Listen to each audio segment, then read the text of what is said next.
Hello everyone, welcome to Through the Cow, back with another episode.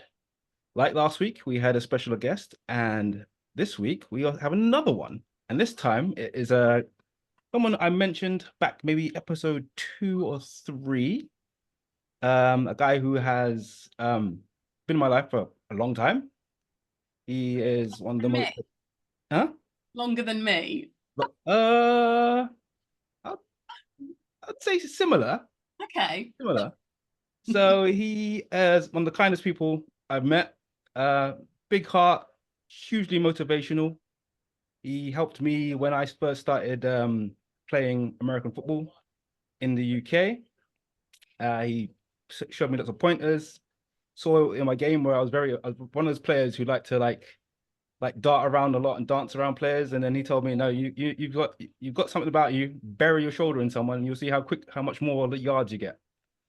So I took that knowledge on and it improved my game immensely.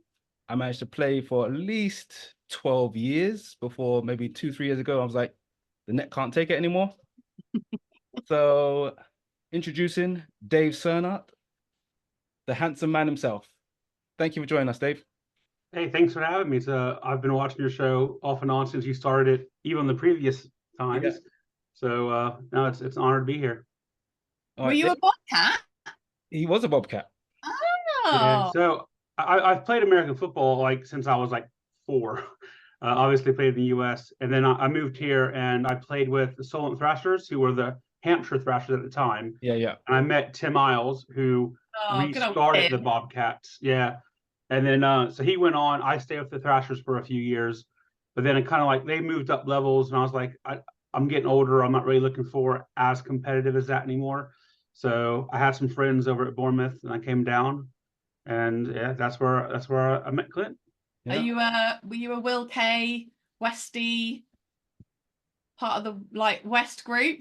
Well, West was actually we were on offense, so they did play Crossover. offense quite a lot. So Will did Okay. he played offense a little bit and defense. So Will was like he played nose tackle for a while, and he played center until he got injured. I think Will only played for 2 years because he got injured Yeah, quite quickly. yeah. You know, I wish I had his size and strength. Things I would have done with that size and strength, would have been insane. But and West played a position called tight end. So yeah, we were on the offense, but me and Dave played quite close together because he played running back at the time as well, and he helped me score quite a few touchdowns by Oh, leading the nice. way. Taking the glory. Yeah, took the hits from me. Team You couldn't sport, have done it team without me, sport. Jane. All right, Dave. So tell us a little about what's been going on with you. Tell us about the coaching. You've been, tell us about actually when you started playing basketball and So again, that's a very similar story. Like when people ask me about my basketball journey, I always say to them, "Do you know stories from your childhood?" And you go, "Is that a memory, or have I heard that story so many times I just think I remember it?" yeah, Basketball is the first memory I know is mine. So my dad wasn't really in my life much as a child, but when he was, him, my uncles would go to the basketball court. I'd go with them. I'd typically go play at the park, like next to it, and they get finished. He'd whistle for me. I come and we go home. yeah, But as I got older, I started, throwing the ball up and just playing. And then, of course, in the U.S., like if you go past any outdoor court, there's people there, and like you just rock up and go, "Can I play?" yeah, Or they'll go like, "Oh, how many people are in front of me? Oh, I got next," and then you just play. yeah, So most of my experience is just pick up on the street sort of basketball. But I've coached since I was 18 though, yeah. and just sort of recreationally, just for fun. Moved to the UK in 2008 and met a friend of mine in Winchester named Rich Stience, who runs Winchester Basketball Club. At the time, he ran the basketball club, and he saw me posting stuff about playing American football at work Yeah. through our intranet. He goes, "Oh yeah, I run a basketball club," and I go, "Hey, I play basketball too."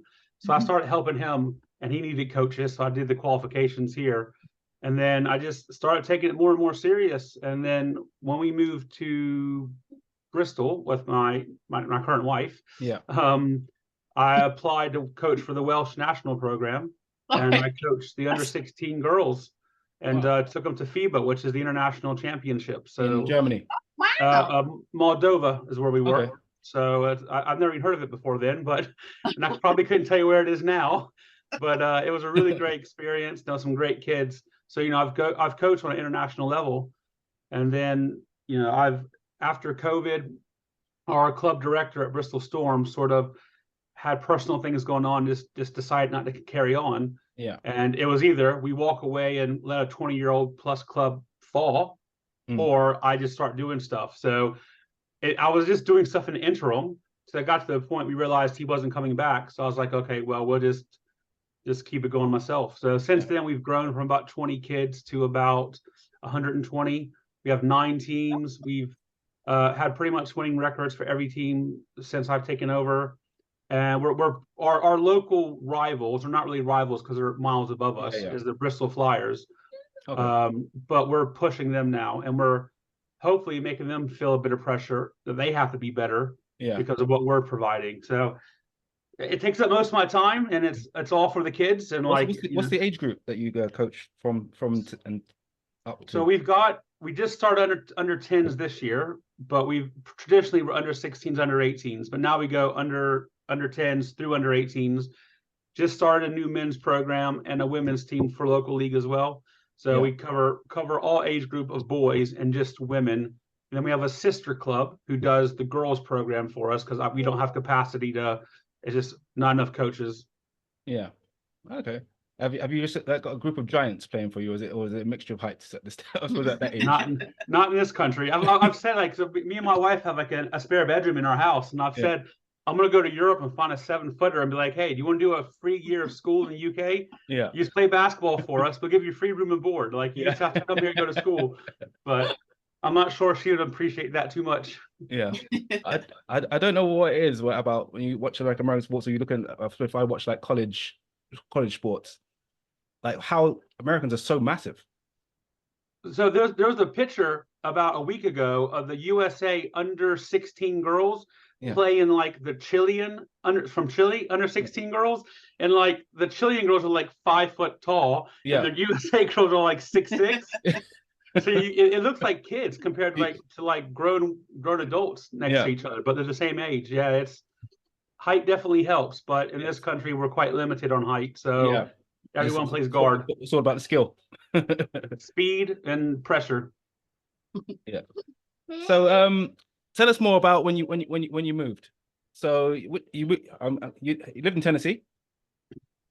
Yeah. And also, I was looking up. You used to be a deputy. Yes. Yeah. I was a sheriff. Yeah. I was a deputy sheriff in Nashville, Tennessee. Yeah. I got the badge, the everything. I got a picture somewhere of the big old American flag behind me. You can't get much more American. The gold badge and the American flag. So. How long did you do that for?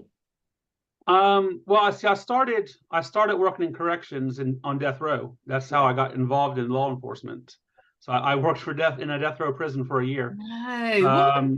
And then the sheriff's office was paying 10 grand more a year to do a quite similar role. So I was like, okay, yes, please. So no more overtime and more money, which was nice. So I went to the sheriff's office for 4 years. Yeah. I probably would still be there if I didn't move here, but I moved, and here we go. What did the death row? Yeah. What was that like? I bet it wasn't like 3 Mile. It's nothing it's not like Ross Kemp at all. And to be honest, it's ruined watching prison movies for me, because now I watch and go, that wouldn't happen. That's not realistic. No, that's not it. So, but to be honest, the death row inmates, there's a few of them who are they're just stone cold killers, and it sounds cliche, but you look in their eyes and there's no humanity. There are a few like that who, no matter, you have to be careful around. There's always 2 officers when you move them. They're always handcuffed, etc. But the majority of the death row population are quite well behaved, because if they get write-ups for getting in trouble, that goes against their appeals. Okay. And they all appeal. Every one of them, no matter how hard they are in court, when they get that sentence, whenever they can puff their chest out and say what they want to say, they all appeal to get their death sentence changed to a life sentence. Yeah. So they get in trouble, that's their life, literally. So wow. That is mad. Right though, Dave, I have mentioned to Debs that you recently did have a surgery. Obviously, when I told her about it, and I was like worried about you because you're going to a place where I didn't think they were particularly great surgeons. I didn't know they did this sort of surgery there. They Yeah. are qualified in other countries. I know, but it's not somewhere you normally hear that someone's gonna go to. So do you want to tell us about that, Dave, and let us know how you're recovering, how what made you make that decision to go ahead with it? Yeah, so I've struggled with my weight. I've been a big guy most of my life, and then when I first met you, I had actually lost probably about 10 stone on my own. Yeah. At that point when I met you, Yeah. Which was the best I've ever done on my own. But over the past sort of 8 years, I've put it back on, and obviously I don't have the willpower or mental capacity to keep it off.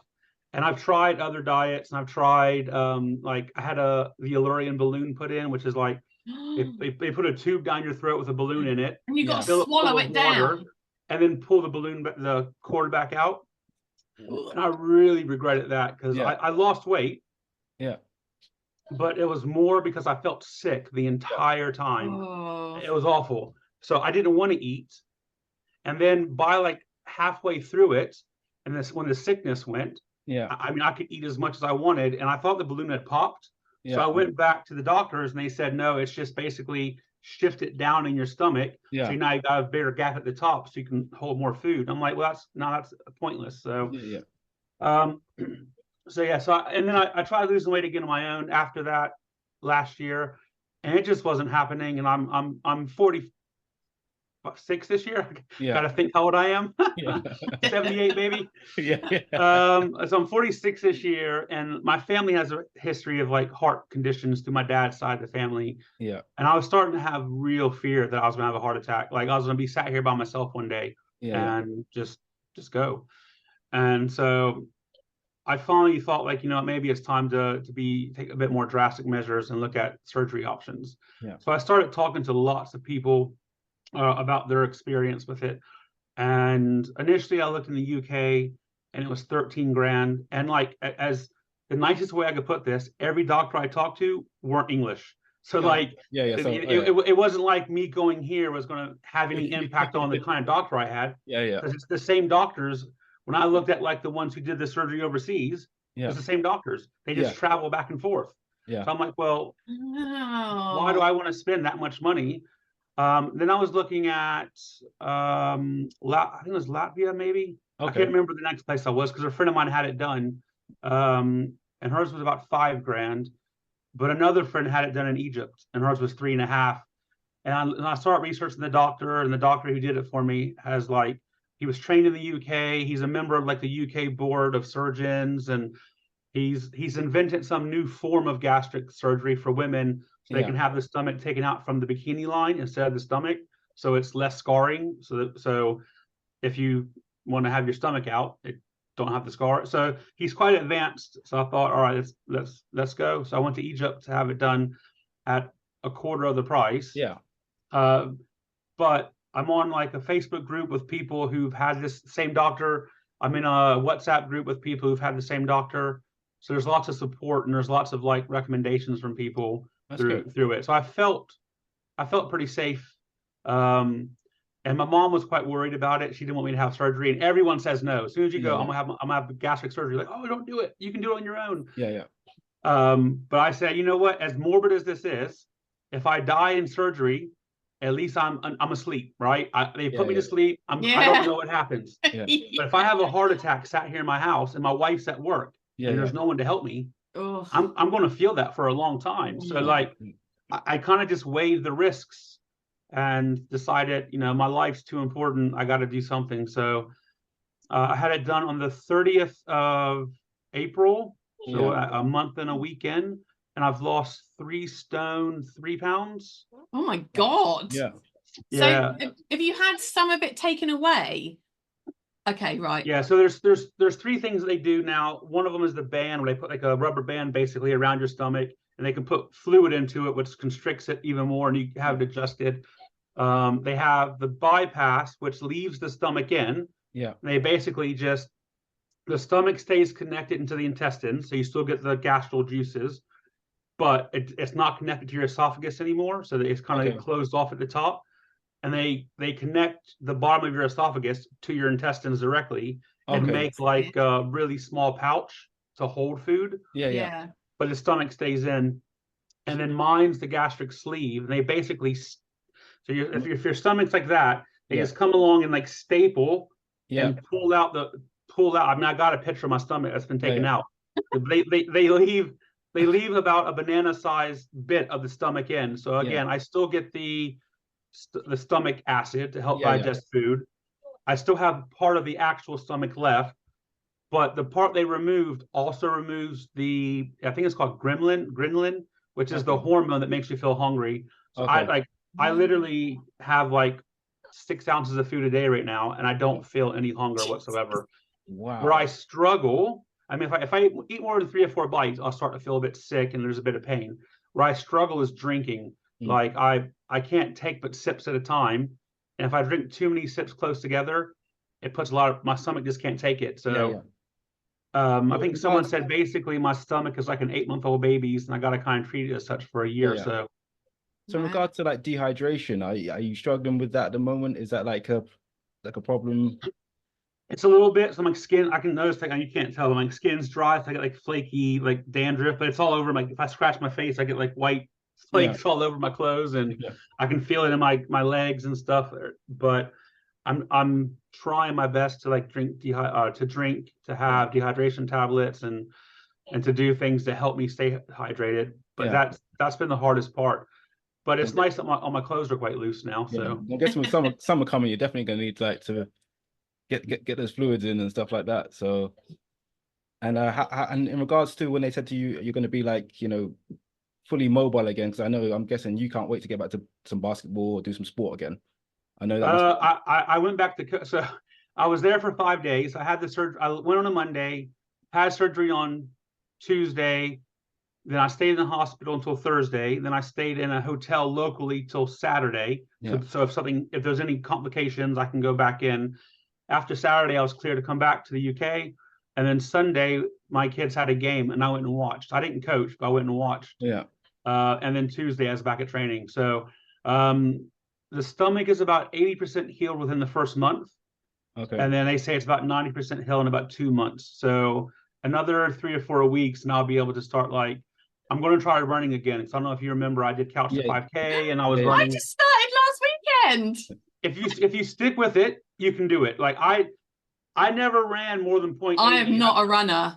Me neither. Like even Clint would tell you, like I would run till I had to at football, and when I didn't have to run anymore, I'd stop. You know? The thing was he is so powerful that he'd just run through people. He'll get the yards that we need, and you're like, all right, cool, yeah. And then... I'll take my rest now, thank you. I did do it a few years ago, again, really to prove to myself that I hate running, and I didn't carry it on afterwards because I don't enjoy it. It was more the competitive side of me was like, it's like a task and I have to do it.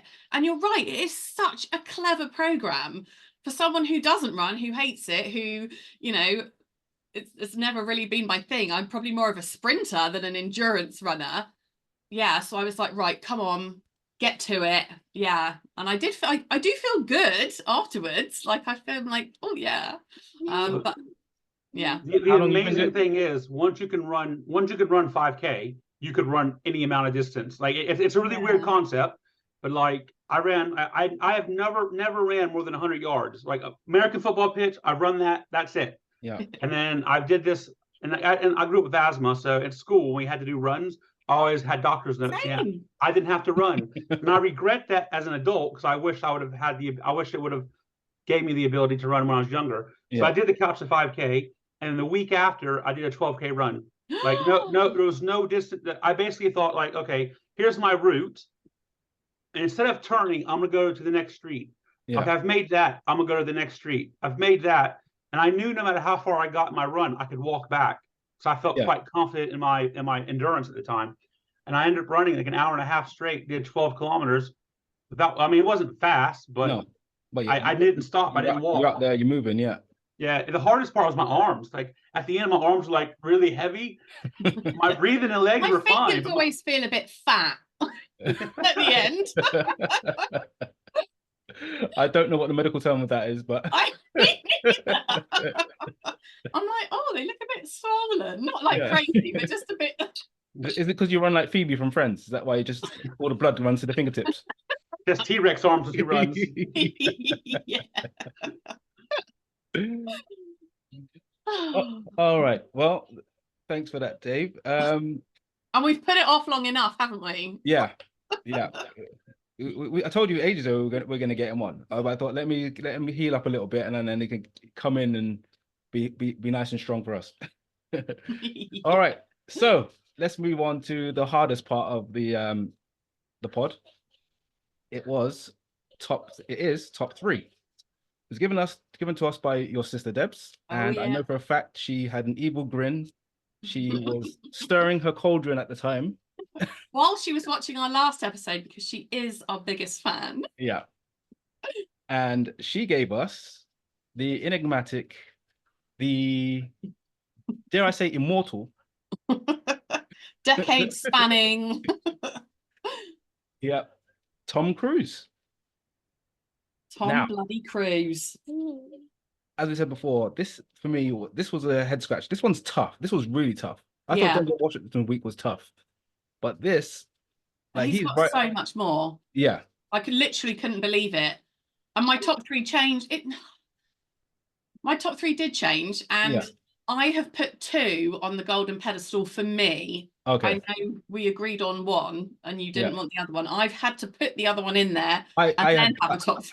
I've done that now, because when I went through the list, I thought there's more good ones than there is like ones that I wouldn't watch. And the fact that they've had that longevity and they've actually been that good. So if you say you watch, say, like Fast and Furious, they just died after like 4 or 5.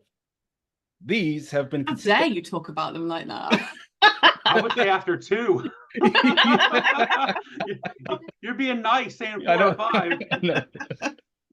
But then with this, like, each one is a high level. You might not like it as much as another one, but they've all been high level. So I will agree. We're definitely going to put Mission Impossible as a conglomerate. Yeah. In the golden category, will be beyond judgment. And what's in the platinum category? Obviously, I had put Top Gun. Top Gun. You agree with that, Dave?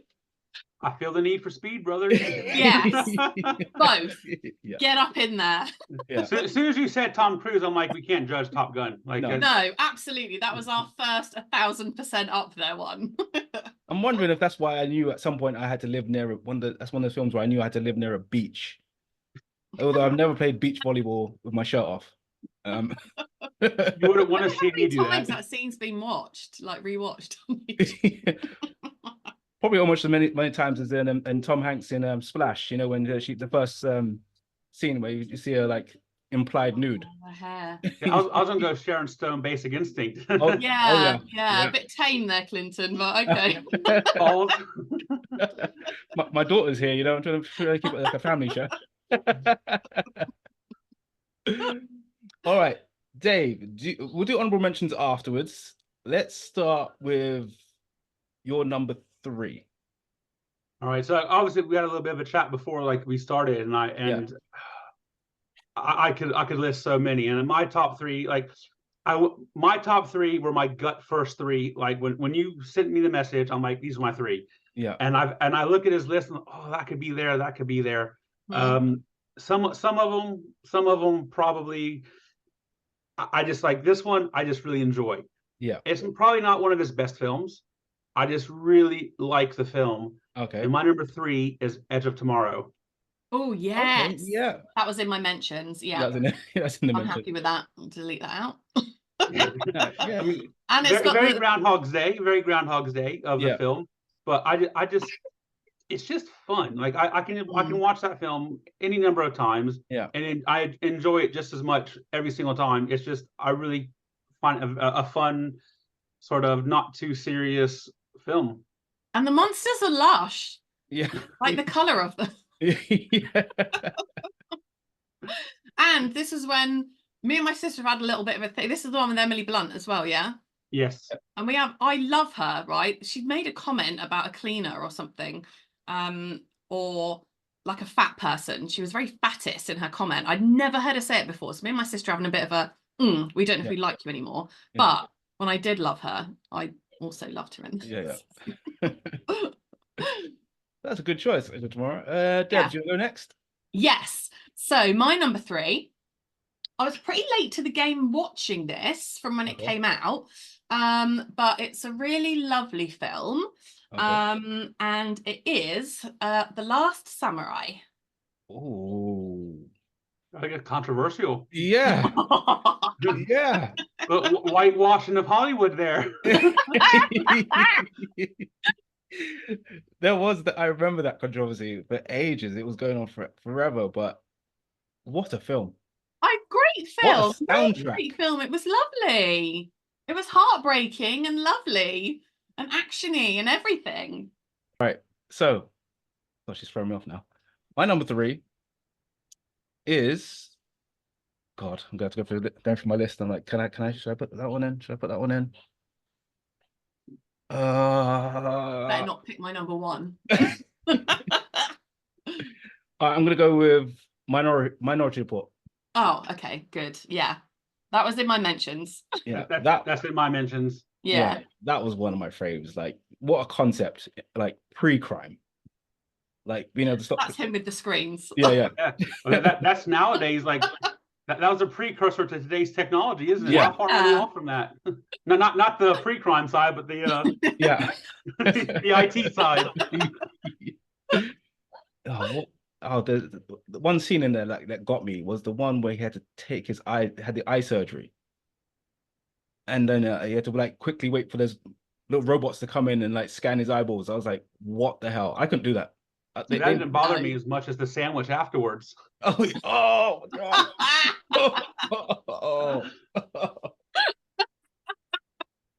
Oh my God, I forgot about that bit. Oh, maybe my mind blanked out.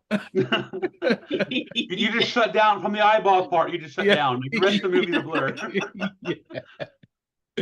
For him too, because of his eyes.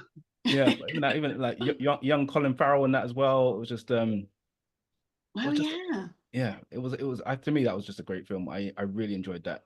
It was good. One I could watch over and over again. So, your number 2, Dave. What have you got? All right, so I'm gonna go a little more of my softer side and show me the money. Hey! Yeah. Jerry, that was in my I've tried to order my honorable mentions, and that was really near the top. I love it. That was close. That was really close to the top. That was like my number. I think 6. I think like number 6. Yeah. Yeah, I just think again, I really enjoy his acting in that film. Like, obviously the story's good, and like I know it's a love sort of film, and also being a sports guy, having the sports aspect is a nice draw for me as well. I just think it's a really good movie. I think it's well cast throughout for all the spots. Yeah. And that little boy was so cute. Yeah. You know, the human head weighs 8 pounds. Yeah. Have you seen pictures of him now? He's grown up. He still looks. You can still see it similar features, but he's got like but he's like 45 now or 40. Nice loyalty. It's a good loyalty vibe in there. Yeah, loved it. I've watched that so many times. I'm surprised it didn't make my top 3 actually. Yeah. All right, Debs, what's your number 2? Okay, my number 2, a very, again, incredible cast for this film. I'm pretty sure everybody's seen it, but I could watch it again and I would still be like, at the end with the speeches. I've gone for A Few Good Men. You want the truth? Did you order the code red? Oh, it's so stressful and so sad. Yeah. That's in my honorable mentions. Yeah, what brilliant. Yeah, love it. Cast. Oh man, I think that's one of the films, obviously outside of the golden ones, that like early on in his career, that really set the tone like for his career path. Because you know, mean, there's a few good lawyer films out there, so, you know, like that. You know, there's like Devil's Advocate. what's that one? Lincoln Lawyer, I really enjoyed. Yeah. Devil's And the Advocate. one with I can't think of his name. Old guy, where he gets a lad off, and then at the end he realizes the lad did it. It's horrible. What the hell is that guy? Richard Gere. Oh, what's the name of that film? Can't think what it's called. Sorry. Yeah. I went. Yeah, lawyer movie. Sorry. Yeah. I would have probably seen it, but like get like the Yeah. Pelican Brief and like the Rainmaker, Yeah. and like there's so many good, but that one really just stands out as like set the bar, I think. Mm. And certainly for how seriously he was kind of gonna then be taken, because he had that again. I've got some older movies that I'm gonna shout out to, but yeah, I think it was such a super serious film, and he had a real good character journey, didn't he? Yeah. As well through it. He probably had the biggest one of all of them. So yeah, it's crazy how big a star he actually is. Like he's actually, if you think about all the actors, he's got to be number one. Like he can do stuff that no one else can do, really. He rides on the side of planes that are in the air. Yeah. What is Fun to that? me. All right, my number two. I found when I went through his movies is that these ones shouldn't, because I think it's nostalgia for me. Better not be the one you mentioned to me on text. If it is, you better change it. What? Change my number one? Or my number... We can have the same number one. Okay. All right. Let me pick another one then. It's so easy to change your top three. All right, let me go. I'll be surprised if my number one is on your list, but we'll see. I'm gonna go with okay. Interview with the Vampire. Yes. Yeah, brilliant. How good was he in that? So good. And how good was the movie itself? Like at the time as well. Yeah, at the time. Now when thinking about it, like at the time it was set. I watched it very young. I didn't really think about all what was going on in the story at the time. I just enjoyed a good vampire story. Mm-hmm. You know, now I think about it, when I looked at it, thinking about it the other day, I was like, okay, so Brad Pitt's character was like a plantation owner in the 1700s. You know, he lost his family, and he wanted to die. I was like, I think of a lot of ways that he could have got killed if he really if he really wanted to be. But yeah, as vampire stories go, and I love most of the things that with vampires in them, that's right up there. Yeah, it was a very sexy kind of vibe to it, like the era, obviously, that it was in as well. And what's the young girl? Oh, Kirsten Dunst. Yes, yeah. Yeah, she was, she put for her age. I don't know how old she was when she did that. She was quite dinky still back then. Yeah, well, she played a little savage back then. I wonder if Daphne Keane sort of watched that to see how to, when she did the Logan, if she sort of watched that as a young actress and was like, okay, how do I bring that intensity to to a much older like sort of audience? But yeah, so Kirsten Dunst was really good in that, and Brad Pitt. Well, obviously Brad Pitt was, that's when he was in his real acting bag back then. Some of the stuff he's coming out with, like over the last. He does just what he wants now, doesn't he? Although he has got a new one coming out with George Clooney, which looks quite interesting. Yeah, I've seen a few trailers for that. Yeah, I'll definitely. I wonder if it's gonna like have like sort of the Ocean's 11, 12, 13. I think so. He definitely seems to like that more chilled sort of vibe at the moment. Yeah. And then after Bullet Train, I'm gonna watch whatever he's pretty much. Yeah, Bullet Train was amazing. That's what I think he's going for. Yeah. The age that he's at, and doesn't need to prove himself, does he? And he probably just quite enjoys that sort of character. Yeah. Yeah. So yeah, for me, number 2, Interview with the Vampire. Excellent choice. All right. So number 1. Dave, what have you got? Can I ask to go last on this one? Because I think there might be a discussion. Okay, all right. Okay, especially seeing as me and Klynton might have the same number 1. So all right. Do we say it after 3? All right. Oh God, I don't know if I want to say it because Oh, like okay. I'll they, say it, and then if you they can always pick another one if you don't want it. they might judge me. He won't It judge could be the you. same one. We could be shocking each other. So It's an oldie, Yeah. but it's one that me and my sister used to watch. Oh my God, and we just loved him, Yeah. and we loved the film, and we loved Elizabeth Shue. Yeah. Wink, I've wink. got it, I've got it in my room on VHS. Oh no way! I Yeah. used to have it as a poster. Yeah. So my number one, and I think maybe Clinton's number one, Yeah. is Cocktail. Cocktail. Yeah.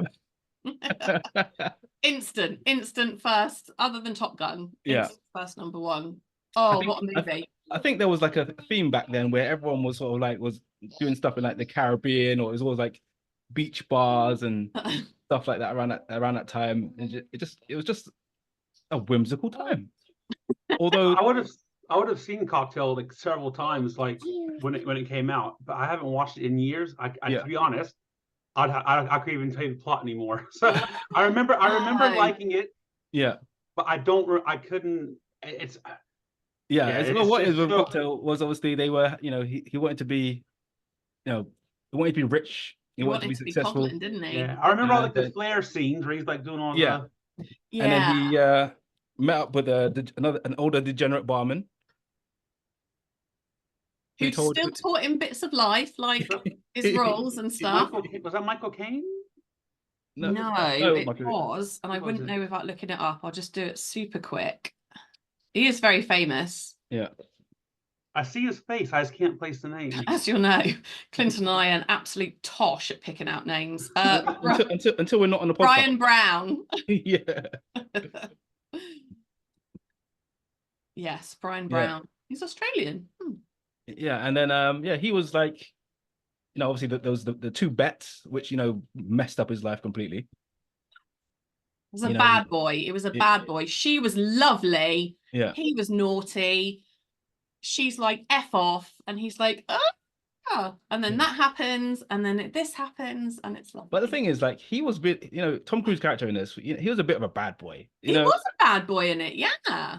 So looking at it nowadays, if it came out now, there'll be uproar. They'll be like, oh my God, what a player. What a degenerate.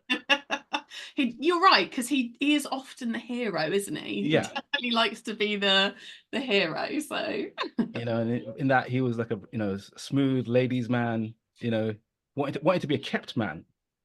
He did, yeah. Because he didn't know she had money either, did she? No. And then she thought when he found out, that's why, yeah. Yeah. His dad offers him like 10 grand, like yeah, to go away. Like, no. Yeah. Because I'll get so much more when I get it back. Yeah, exactly. All right, Dave, what's your number one? All right, so stars Cameron Diaz, but no. So my number one, he actually isn't the main character. Oh, okay. Oh my God. Yeah. Is it funny? Probably a little controversial. Tropic Thunder. Oh my God! Tropic Thunder was there, and I thought Debbie maybe explain towards Cocktail. I just think, obviously, you got the whole Robert Downey Jr. doing blackface and that kind of issues around it, but the premise of the movie is hilarious. I love Jack Black. Yeah, and like when I first seen it, I didn't even realize it was Tom Cruise initially. It took a few scenes to go, is that Tom Cruise? Yeah. Is that what? Les Grossman, what a character. All the one-liners, all the like the threats, and how like he just played this powerful like kingpin. Yeah, all the money still. Yeah, even the credits, apple bottom cheese. The dance scene at the end. So like he's obviously not taking himself too serious, and obviously he's like Tom Cruise. Again, I've had two sort of guy crushes on actors. Tom Cruise is the first one. Matt Damon's the second. Yeah. He had the whole. Katie Holmes was like I was in love with Katie Holmes as a 20-year-old. Like Dawson's Creek, yeah. So him and Katie and the whole Scientology stuff. So he kind of took a bit of a bad rap. Yeah. But to be able to do a movie where he can be, I guess, more lighthearted and like not have to be the hero, the main star, and to be able to like, sort of just demonstrate a different side to him. So I just Yeah. I think the whole movie is brilliant. I don't know you how they talked him into doing that. I'm glad they did, but Yeah, brilliant. I mean, it's hard to picture him, someone pitching that to him, and he'd be like, "What? Take the piss out myself a little bit," you know? yeah.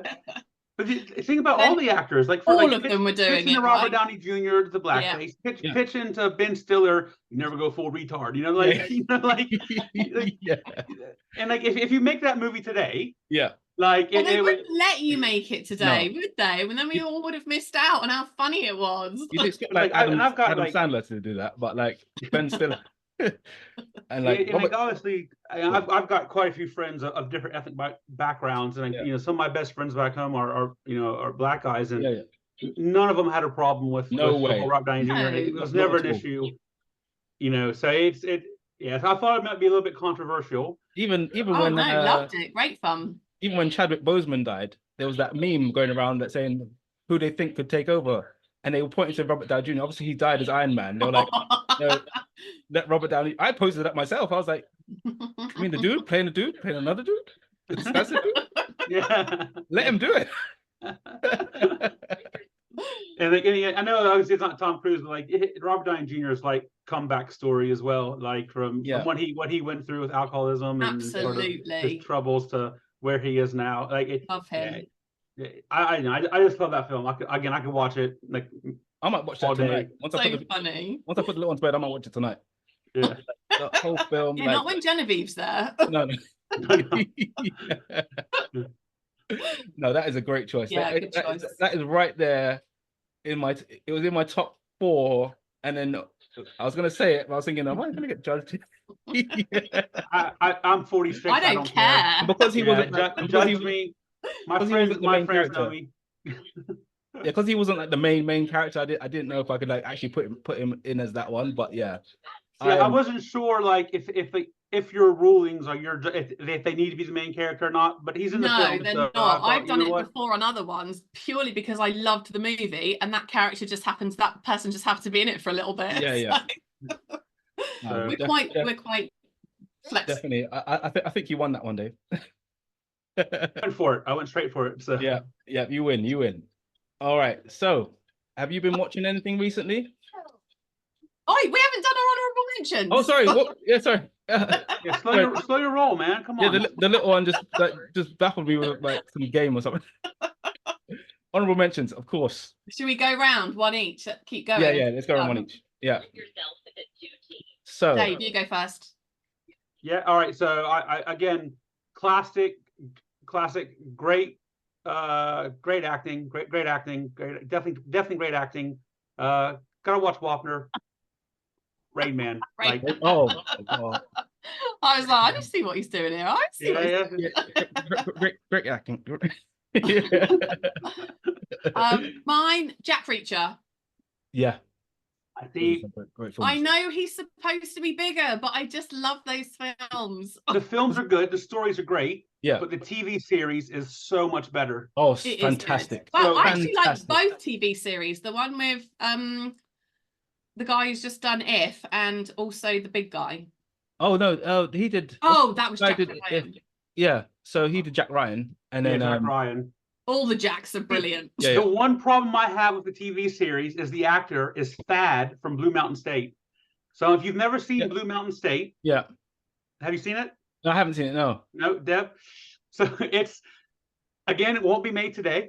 Yeah. But the principle is it's a college football team, and the main character in it is a guy who doesn't want to play. He just wants to get laid. So he's the backup quarterback. And so the whole show is him not trying to get out of playing, getting drunk and getting laid. And Thad's this over serious linebacker who's as thick as a wall. Right? He's the dumbest guy in the world. But like that's the principle of the show. Oh. And it's not a family friendly show, so don't watch it with kids around. But it's hilarious. Because I remember like loads of people were watching it when we were playing. So when it came out, everyone was watching it, and I just didn't give it. Yeah, go to Uncle Joe. 1 second. I'm just gonna let her out, or she's gonna go get an ice lolly. Yeah, that's all right. Look at Uncle Joe, give her one. No, go on then.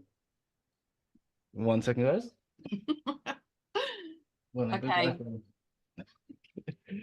But yeah, Blue Mountain State is you need to watch it. It's take it for what it is. I think it's on Netflix. I don't know if it is. I don't know if it is. Prime, Like, maybe. I'm sure I can find it somewhere. I'm sure there's other sources on the internet. I got a Twitch. Sorry. All right. Honorable mention. I'm gonna go with Vanilla Sky. Yes. That was Also good. That was a great movie. Like it's very like a huge twist in it. You weren't expecting it at all. So I'm gonna get him and Cameron Diaz. Way before she like decided to give up acting, but she was great. So yeah, I'm gonna go with Vanilla Sky. Debs, or is it Dave next one, or who's got the next one? So I think the next one is an older one for me, and coming from the South, there's a little bit of NASCAR in my blood, even though I don't really like it so much. But I went with Days of Thunder. I was and I think it's definitely supposed to be. Yeah, I think one of my favorite movie lines, and I don't know the quote exactly, but the principle is about control. And they're saying, like, you can't control anything in your life.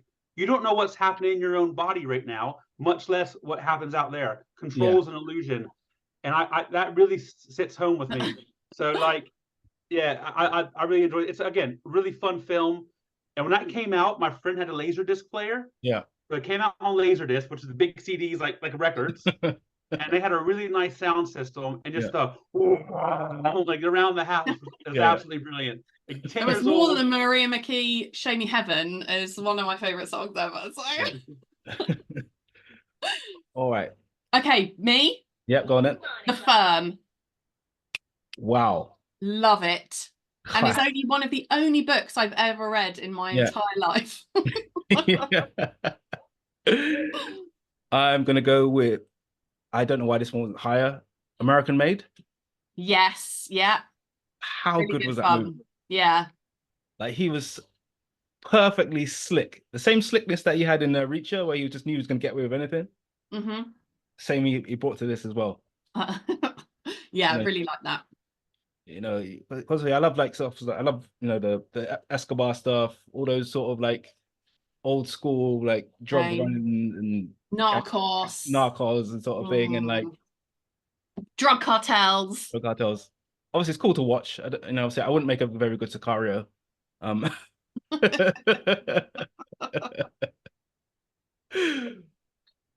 I'll be caught watching TV all the time. Like, oh damn it! I'm supposed to be somewhere. All right. Do you have any more, Dave? I mean, I didn't write any more down, but like, if you look at, like, I mean, his original bodies of work, like Risky Business, The Outsiders, All the Right Moves, again, football. Yeah. So like, I love a sports movie. Born on the 4th of July.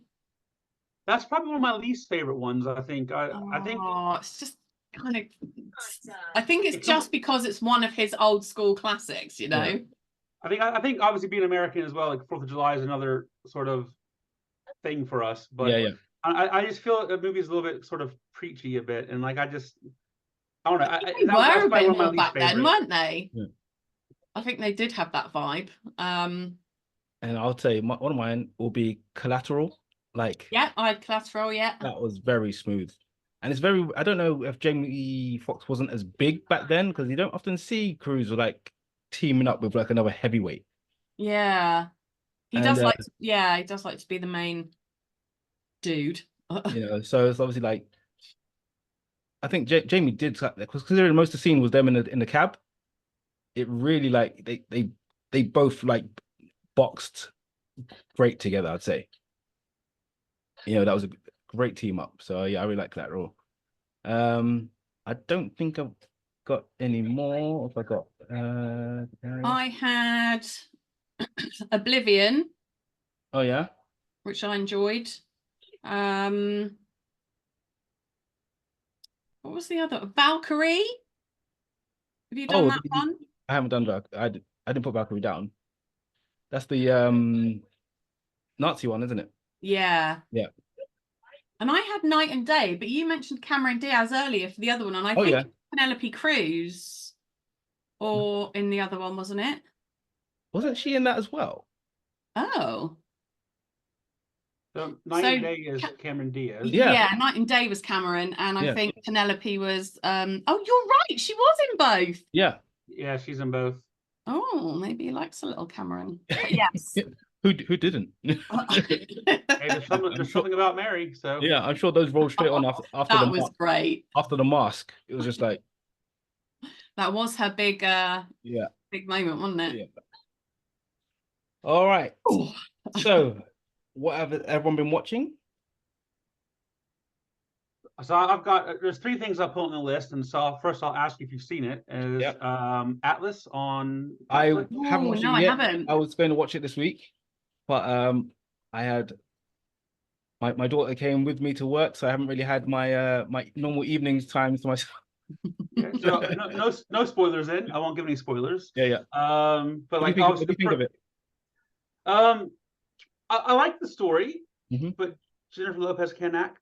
Like, I just they try to make her look disheveled and by her messing her hair up. I mean, like the makeup artist and probably was a better actor than she was. So okay. Yeah.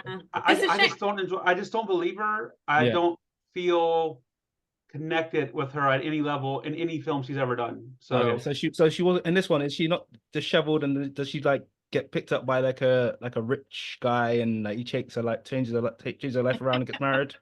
No, it didn't happen in this one.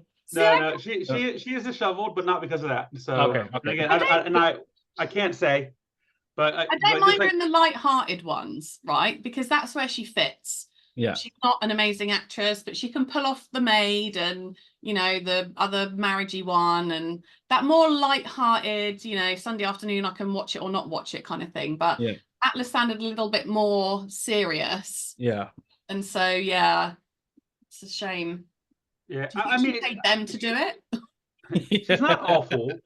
I mean, it won't be the worst acting I've ever seen. Yeah. It's just I don't think it's good. And you want to be with the character, don't you? Yeah. Yeah. I never felt any threats. Like sometimes you watch movies and you're like, ooh, like you feel like you're in danger because the acting's so powerful.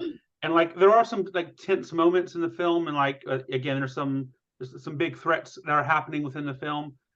I just didn't care. If she died, I'm like, okay. Oh yeah. You may think of it differently, but that's just I try to give her a chance. Like the trailer looked good. I can understand that. It is a tough one, because I think I saw some like sort of reviews. I tried to I thought let me not go fully with the reviews and make my own opinion of it. But it was when I saw her on the Netflix sort of preview, it's like I really had to talk myself into watching it. Yeah, because I'd heard someone mention it, and I was like, oh, I'll have a look. And then I was like, is that J-Lo? Yeah. So I was kind of surprised that it, like, other people had said, oh, have you seen it yet? Yeah. All right. Anything else, Dave? You said he had a few things. Two more. So one of them I'll go at the end, because that's one of my favorite shows of all time, and I'm rewatching. I'm halfway through season 1 of The Peripheral on Prime. Okay. Oh. So if you've not seen this, it's kind of set in like 2030 something. Okay. Partly, and it's a small town like in like southern US, and there's a girl there who's really good at VR video games. Yeah. And then they're poor. They need help with money, and her brother gets this like headset to do VR. Minute. I think I've seen a few episodes of this. With Chloe Moretz. Yes. Yeah. So she ends up like doing this VR session to test this set, but she's actually connecting to a robot in like 2090 London. Yeah. So it's been fun. Like there's some, again, the acting isn't great for some of the characters, but the concept is good, and like I'm intrigued to see what's happening and so I'm about halfway through that, and that's been real fun. Yeah, I think I have seen a few episodes I did see a few episodes and I stopped watching it. I think I totally forgot about it. But yeah, it looks pretty good. It sort of had that sort of it's not Rogue One. It's what's the other film? Where they put on the headsets and they go into like a different model. Ready Player One. Ready Player One, that's it. I liked that. So it has a similar feel to that, but I feel like Peripheral's a little bit darker. Yes, I when I first saw the trailer, I was thinking more Existence with Jude Law, Yeah, where like he didn't know at the end like whether you're in or out of the yeah, simulation. So, but it's not. You clearly know what's going on yeah. if you believe it. Like I don't. It could Yeah. still be a twist and not even be real and all just be a game. I don't know, but it was just a dream. Yeah.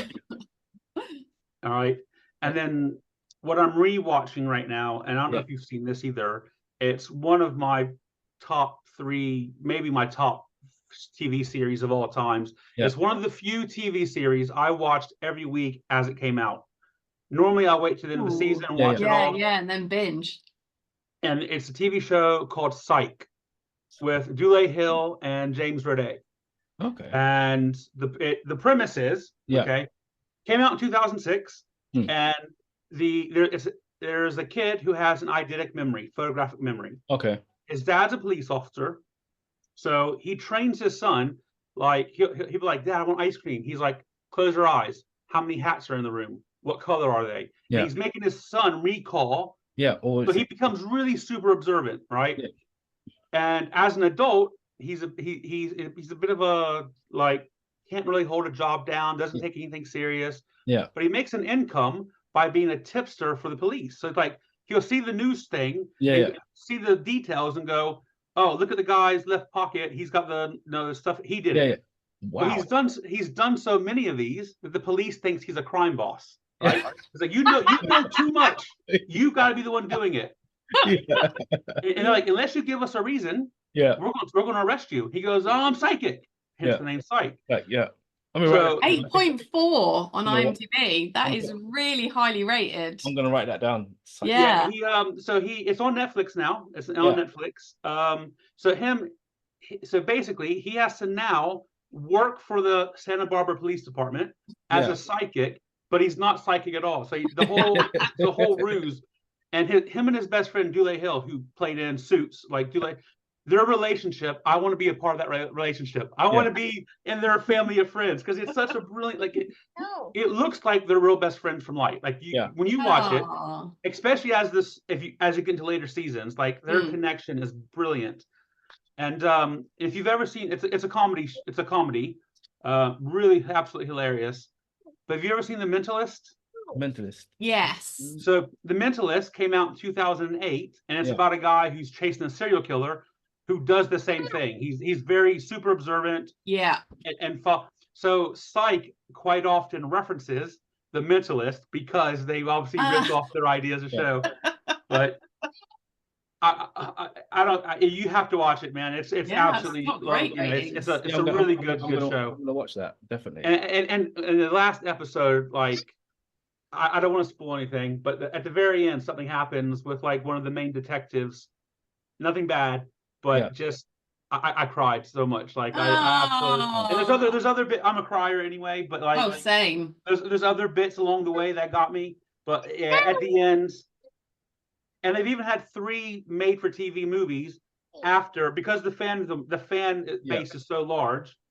They've made movies afterwards to kind of keep the story going. So, okay, I'm gonna have to get it on my list. Well, what I was trying to watch, I was trying to get through that. Remember I told you about that show Half Bad, the bastard son of the devil himself. Yes. I tried my hardest to get through it. Like after a while, and it just fell off. It's just not. It's not great. And you can't force it. It's not worth the time. I tried my best. I did watch. Have you seen a film called The Family Plan with Mark Wahlberg? Now he adopts the kids. No. Family Plan is where he is a former assassin. Is it Family Plan? Hang on. Let me just check that over because you just throw me off there. So I'm pretty sure. Well, I think you are right. No, The Family Plan, yeah. So he's like a former assassin, and he goes on to just have like a more of a boring life. And then what happens is he gets caught out with him and his wife on a date, and he gets caught, and a picture of him gets put on the internet, and his former employers find out where he's been hiding. And they come after him, and then he has to come up with like a crazy like scheme to get to a place so they can get like a new IDs and stuff. But along the way, because it's quite modern, you know, his kids keep trying to find ways to use the internet, and they're getting caught all the way all along the way, you know. So burner phones, brats. yeah. I do like Wahlberg. Again, Yeah. you know, when he doesn't need to, he won't take himself too seriously, and quite enjoys that sort of level of acting, doesn't he? Yeah, it's his voice that cracks me up sometimes. Like when he's like, he gets to, like, you think he's being serious, but he has such a comedic tone about him. He does. He's another one of my favorite actors. I've not seen that one. I've got it. Apparently it was on. I do have Apple, so I can go back and watch it. I think so. Me and my wife will watch that. Yeah. But I've seen most of his films. Yeah. And again, he's another one of those guys. Like if you know his backstory, like he could have been in prison, like easily been in prison, and like and he's turned his life around, and like again, such a redemption story to be where he is now. Yeah. And apparently he's really like down to earth, like guy. Not as much really as hard. He's very family orientated, I believe. Yeah.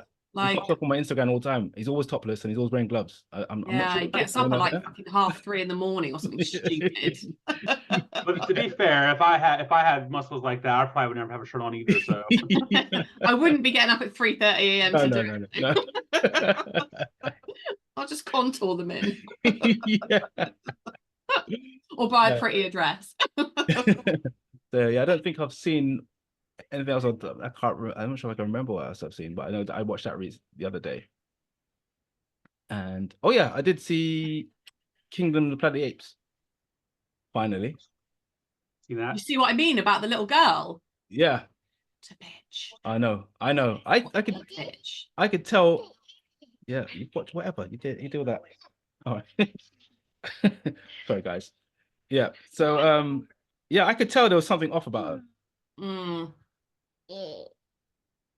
For a while. It was good though, and are you happy that it wasn't Caesar, but it was still good? Yeah, I know it was pretty good. And then I did I did feel like now I just want to walk around it. What a wonderful day! Like get up in the morning. Did you mime it when he did it? I did. So yeah, he was evil. Yeah, I enjoyed that. Yeah, it was good. Deb, what have you been watching?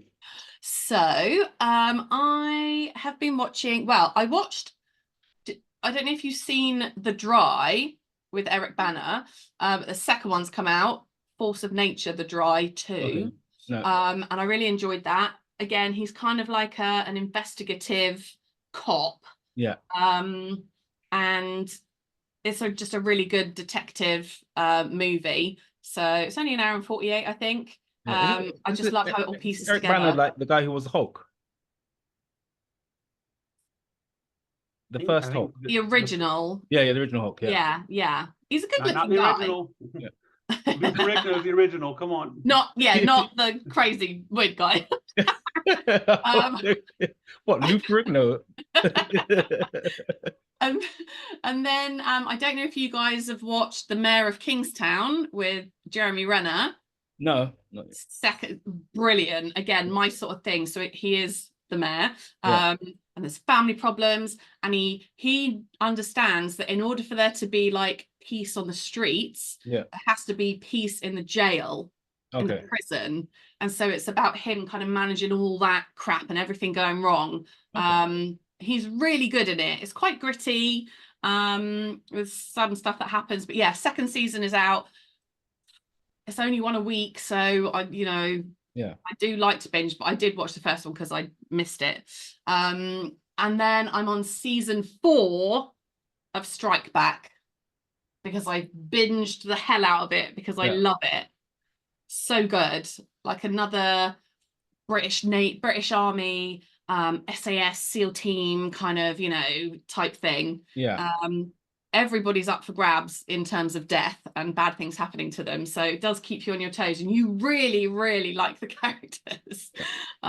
So yeah, loving that. Although I did watch, I love that show Big Mouth. Mm-hmm. So I completed Big Mouth, and apparently there's going to be another season coming out. There you go. I have been watching like a spin-off called Human Resources, and that's quite good as well. So like all the little hormone monsters now, like it shows them at their workplace, and it just shows all the little emotions that people have. They're there, and they're just doing different things, like your love bug and your there's like the logic stone, So so when I should be watching like, proper stuff, I end up just like zoning out to that. Well, the Great British Sewing Bee is on. Okay. Not sure if either of you are into that. Or Bake Off The Professionals, which I also love, Yeah. which is about like really fancy pastries. Okay. God, it's incredible. Yeah. So yeah, that's my slightly girlier ones.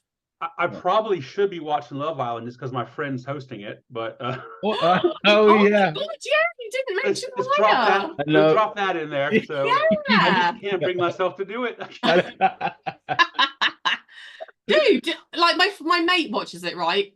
And Yeah. even he was like, why am I watching this? And I'm like, I don't know, mate. It's awful. Yeah. And I was literally getting ready to go to bed, and it was on that channel, Yeah. literally as I was going to bed. Somehow, yeah. Fucking Joey Essex is on it. Joey Essex. As a host, or Normal person, you're a celebrity. Yeah. Wow. Crazy. I know all the girls in my house are watching it. It gets to like 8:30, 9 o'clock. They've already like showered, done their hair, and all that sort of stuff, and they just literally line up on the sofa and just watch it. Oh, so no. yeah, when I say all the girls, I mean just my stepdaughters. Not like I live in like in the girl in the Playboy Mansion. It's Harlem. Yeah. I wish it was the other one, but No, you don't. No, I don't. You just be tired all the time. Yeah. So I'm tired all the time now. That's why I said, I said when I got remarried, I was like, you don't ever worry about me cheating on you. Like, you're enough. Like, I don't have the energy to have a second girlfriend. You have enough personalities for me to deal with. No. How did you meet Maya? Yeah. What's that? How did you meet Maya? I didn't know who she was, but like basically like through the basketball club, her brother plays for us. Oh wow. So I won't say his name because obviously he's a child, but we needed to try to replace our minibus, and I was just and someone said, oh, you should ask. But then, so I was like, I don't even know who she is. So I looked her up, and I was like, she's a TV host. So I just said because I'm actually like her mom's lovely, and her stepdad is absolutely brilliant. We go out and have meals with them and stuff. Aww. So I said to them, I'm like, is there any chance she'd be willing to come and just hand out awards to the kids? Like, I didn't want anything from her, right? I just thought if she come, we got pictures, and like we were all over her social media for a weekend. Like, there's loads of pictures of us. So like the media attention for us as a club was all I was kind of hoping to get out of it. But she's absolutely brilliant. And my favorite story about her, so she's at the end of the night, she's like, look, let me give you my number. So if there's anything I can do to help out, I'll help you guys out. Yeah. So she calls me, and I'm right there in front of her. So she calls, it rings, and I cleared the call. Mm-hmm. And I said, I just sent my Jama a voicemail. Yeah. How many guys can tell you that? And she said, not many. So that's what I'm thinking. I'm the guy who sent my Jama a voicemail because Yeah. I got it like that. He's that guy. But no, she's absolutely lovely. She like I'm so supportive of her for what she's done for our club, and like so I do try to like look out for things that she's doing just to kind of show that support and love, because she's I see her as part of our club family. That's amazing. That is amazing. Awesome. You mentioned that you watched Big Mouth, the cartoon series. Did you ever watch The Life and Times of Tim? Have you heard of that? Is that another similar? It's not, but it's an animated series. There's 3 series. Yeah. And it's basically about the unluckiest person in the world. Like this guy Tim, like no matter what he does, no matter how hard he tries, bad things just happen. Okay. And it's really funny. Like again, it's an older one, came out in 2008. Okay. I'll check it out. I love my sort of animation stuff, so it's easy just to watch, and you don't need to pay a lot of attention to it. Yeah. So it's not, it takes, he's like a cartoon version of My Name's Earl. I used to love that show. Is it just me, or it's like Jamie Presley looks just like Margot Robbie? Yeah. Yeah. Have you ever seen them in the same room at the same time? That's all I'm saying. No, or the same movie, or any adverts for that. I thought it was Margot. Like obviously going back and I looked at it, oh, it's Jamie Presley. But I was thinking like, oh, that's the girl that stars in My Name Is Earl. Yeah. She hasn't aged a day. No. I can't remember which superhero character I cast her as. I think I casted her. I'd cast her as obviously Harley Quinn, and they're like, "Oh, she's too old." And then they just obviously then they found like Margot Robbie, and they're like, "Oh, they cast her, but like, were they listening to me?" they cast her clone. All right, so Dave has a few little questions for us. He said he's going to put us on the edge of our seats. So we'll wrap up with Dave's little game today. All right. So my sort of little challenge is I wanted to ask you, from your least favorite to favorite, Star Wars live action, not counting the main series, movies, TV shows. So you've got The Mandalorian, Ahsoka, Andor, Obi-Wan, The Book of Boba Fett, Rogue One, and the Han Solo story. So not counting the 9 main films, not anything animated. So the TV series plus the 2 additional. What's your ranking from bottom to top on the spot? I'm gonna have to leave this one to Deb because Deb's a Star Wars fan. I haven't seen all of them, so I can't really comment. It wouldn't be fair. Oh, okay. I'm gonna go. Although I worked on Han Solo movie, so yeah. Oh, it's so hard. Because I did like that. Either Andor or Han Solo, Rogue One, and then Mandalorian. Absolutely, 1000% hands down is incredible. I love it. Those are your top 3? Yeah. Yeah. Baby Yoda's my favorite thing in the whole world. Debbie even plays the computer games. Yeah, we loved it, and they're so close to the films as well. So it's so nice when you do both. You're like, oh yeah, this is what. Oh yeah. Although I have been watching Young Jedi with my daughter, so I thought I was going to get her. You should definitely get her on all the animated stuff. It's so good. Yeah, Young Jedi on Disney is like pretty fun. She does enjoy that, and she does have like 2 lightsabers. So Ahsoka is a lovely character. She's a great character. That's my least favorite. That's the bottom of the list for me. But as a character, she's a good character. Didn't quite do it. So I'll give you my list of those in reverse order. So Ahsoka, I just never connected to the show. I just couldn't enjoy the show.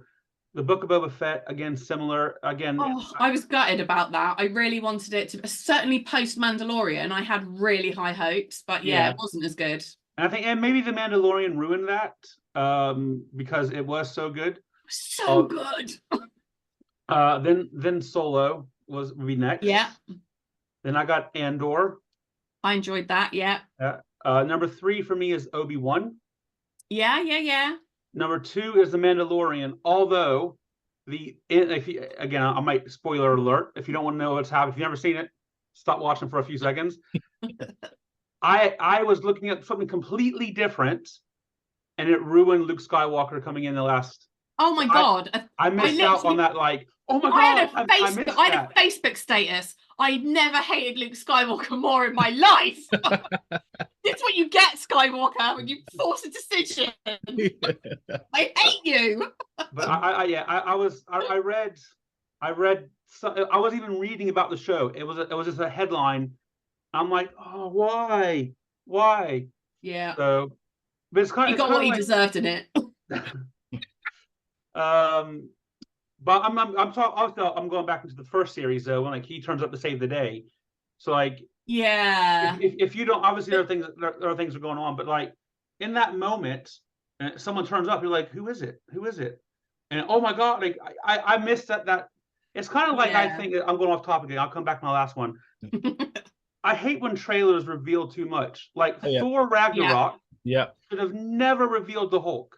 No, No. Because they never because reveal baddies, exciting stuff that's coming in. Like, what are you doing? We're gonna go and watch it anyway. You're ruining it. could you imagine? 'Cause when he's like, "Hey, I know that guy," Yeah. you'd have been like, The "Yes!" whole Yeah. cinema would have Yes. erupted. Yeah. But what it got taken from us. So the same thing with the Mandalorian, like that got taken from me. So, Yeah, but that's my second favorite. And Rogue One, it's great, right? but what Rogue One leaves me with is I want a dark Vader show. I want a whole series just about Yeah. Darth Vader, where he's just killing everyone. Yeah, Because when he comes on that ship, yeah. I'm Oh, like, it's yeah, beautiful. that's Darth Vader. Yeah. The corridor scene, I kind of like to call it. But could you imagine like how well that would do? Like, obviously, it's not the fluffy like Disney. Yeah. But us Yeah, but he was who so know what Darth feared, Vader was right? evil, Show us. People that'd would be love great. it. Everyone loves Vader, even though he's a baddie. Like, But everyone loves, especially nowadays, everyone loves the darkness. Everyone likes an anti-hero. Everyone wants to know the story of what, how someone was converted to and sent down that route. And a lot of people relate with the villain nowadays. yeah. Yeah. I've always related with the villain. But that's why, like, if you ask people like, what's your favorite original Star Wars movie, they never say A New Hope. It's always either the second or the Empire, third one. yeah. And I try when they obviously the first Phantom Menace got panned. I know Jar Jar and all that, but like I try to tell people, man, like they're setting up a story. This isn't about this movie. Like so like it needs to have that kind of like not as strong script, like because they're trying to build up to something. And like and like the whole the last scene with Anakin and Obi-Wan, like you were supposed to be, you feel Obi-Wan's like plight and like his like how I failed you, and like Yeah. so it's I always tell people when you watch those films, remember it's 3 movies, but it's 1 movie. Don't let the first don't let certain parts of movies put you off. And then, of course, in the new ones, they just basically copied the format of the first 3, didn't they? Like they almost just took the said, okay, copy and paste new characters. Yeah. This is the I winning did formula. enjoy them though. Absolutely. All right. So was there another one you had for us, Dave, or was... No, that was it. I just thought I'd put you on the spot to see, no prep time, just to kind of give your first gut reactions. It's if I was to say, give me a top 3 Matthew McConaughey right now, it'd be a lot harder than you going like, oh, I got time to look him up. Yeah, so yeah. The Star Wars Fool's thing. Gold. No, because don't do it, because I'm Stella, sure come on. it's going to come up as a name at some point. Yeah, Don't do it now. Yeah. All right, Dave, I want to thank you so much for joining us. It's been great. Hopefully we can have you on every few episodes, or you want to come back and join us. That would be awesome.